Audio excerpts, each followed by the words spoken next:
Allora, io il video del presunto tocco di mano di Spinazzola ve lo posterò domani perché ora non voglio creare troppo rancore nei tifosi di qua, di là, addirittura sta uscendo gente, vedi, non è più Marotta League, è De Laurentiis League, è Conte League.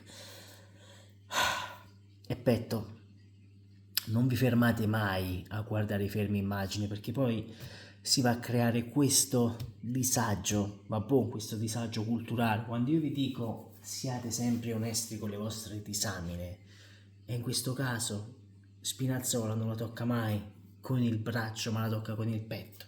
Quindi non venite a dirmi che c'era un calcio di rigore clamoroso per il Lecce perché non è vero, state mentendo a voi stessi. Giovani, buonanotte e ben ritrovati sul canale di Neapolis 1926. Signori, Lecce-Napoli 0-1, Jack Raspadori. Bello Jack mio.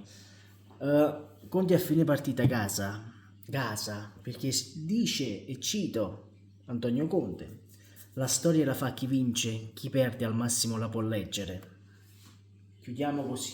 C'è Conte che dice queste parole.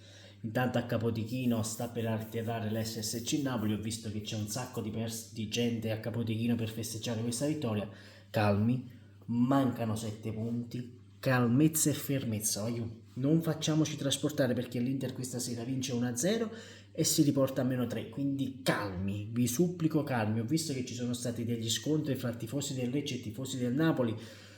Non so cosa sia successo, ma c'era in giro questa voce che se il Napoli avesse provocato qualcosa, la partita di Parma sarebbe stata senza gli ultras del Napoli.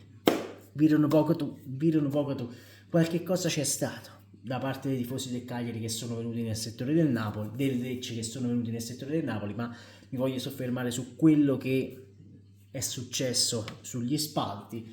I tifosi del Napoli hanno mangiato Graziano. Se non sbaglio hanno apposto anche una corona di fiori. Mi fermo lì su queste immagini belle, poi il resto lasciamo perdere. Ma quando io vi ho detto sarà una partita tosta, tenevo ragione, perché mi dovete dare retta, mi dovete dare una cazzo di retta per piacere, perché il Lecce che si deve salvare, così poi sarà il Parma, sarà altre partite, saranno partite durissime, veramente saranno partite toste. Ecco, e se voi non capite che per Napoli è semplice andare lì, io ho detto, c'eravamo 4-5 partite, ma dove per piacere, facciamo i seri. Ho letto gente, partita inguardabile, il Napoli fa schifo, fatichiamo anche con il Lecce. Voi dovete capire che quando vai a affrontare queste squadre qui, quando ci sono squadre che stanno lottando veramente per la salvezza, che si stanno quarto ultimo posto, è normale. Possiamo dire vengono da 17 partite che non vincono in Serie A, e sti cazzi, questi si stanno giocando a 3 giornate dalla fine, stanno al quarto ultimo posto. Chi andrà a Lecce ora, in questo momento storico dove il Lecce cercherà di salvarsi, sarà dura per tutti, durissima per tutti, diciamo così.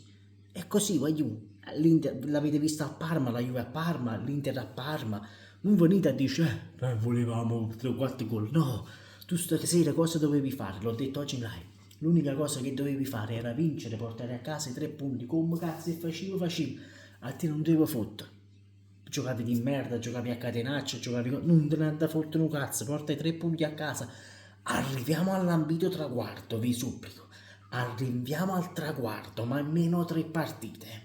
Non facciamo gli schizzinosi proprio adesso.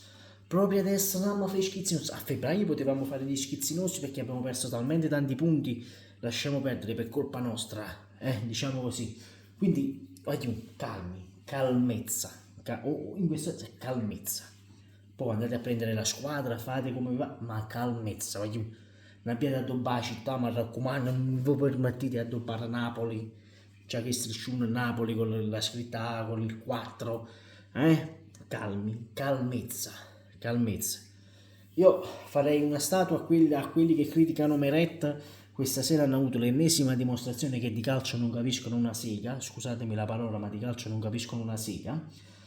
Quella giapponese, perché la puoi usare in tutti e due i lati, ci sono 2 lati nella sega giapponese, ecco. voi un lato e dall'altro ve lo mettete in quel posto, vabbè, perché chi critica Meret va giù, dopo stasera, vabbè. E poi vabbè, quel presunto calcio di rigore, non c'è il calcio di rigore, domani vi posto il video e vi spiego anche il perché non c'è il calcio di rigore, e poi parleremo anche dell'Inter, non vi preoccupate. Io vado a farmi una doccia perché è mezzanotte, fatemi sapere la vostra qui sotto, aiuto. Il traguardo si avvicina, stiamo zitti, il traguardo si avvicina, zitti, voglio sapere, ciao io.